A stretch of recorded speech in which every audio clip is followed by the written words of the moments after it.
நேற்று மார்னிங் பிரேக்ஃபாஸ்ட்டுக்கு ராகி புட்டு தான் வந்து ரெடி பண்ணியிருந்தேன். இதுக்கு ராகி மாவு வந்து தேவையான அளவு எடுத்துக்கலாம். இது வீட்டில் அம்மா ரெடி பண்ணி கொடுத்த மாவு, அதனால் நான் ஜலிக்காமல் தான் ஆட் பண்ணியிருக்கேன். கடையில் வாங்குகிற மாவுனா ஜலிச்சு ஆட் பண்ணிக்கோங்க. இது கூட தேவையான அளவு உப்பு, ஒரு 1/2 டீஸ்பூன் நெய் சேர்த்துக்கலாம். இப்போ இதில் கொஞ்சம் கொஞ்சமாக தண்ணி தெளித்து பிசைஞ்சு எடுத்துக்கலாம். நம்ம கையில் பிடிச்சா இந்த மாதிரி பிடிக்க வரணும், உதிர்த்து விட்டாலும் உடஞ்சி போயிடணும். அந்த லெவல் வந்து கரெக்டாக இருக்கும்.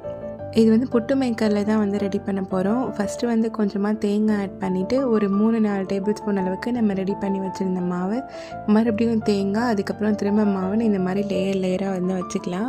இந்த சைட் குக்கரில் வந்து தண்ணி கொதிச்சிட்ருக்கு. லிட் போட்டு க்ளோஸ் பண்ணிவிட்டு விசில் போடுற இடத்துல புட்டு மேக்கர் வச்சு ஒரு 10 மினிட்ஸ் வச்சு எடுத்திங்கன்னா புட்டு வந்து சூப்பராக ரெடி ஆகிடும். இதை நல்லா உதிர்த்து விட்டு சுகர் ஆட் பண்ணி சாப்பிட்றதுனாலும் சாப்பிட்லாம், இல்லைனா அப்படியே சுகர் தொட்டு கூட சாப்பிட்லாம். மதியம் லஞ்சுக்கு வந்து பன்னீர் ஃப்ரைட் ரைஸ் தான் பண்ணியிருந்தேன். இந்த ரெசிபி ஆல்ரெடி இருக்கிறதுனால நான் டீட்டெயிலாக வந்து காமிக்கல.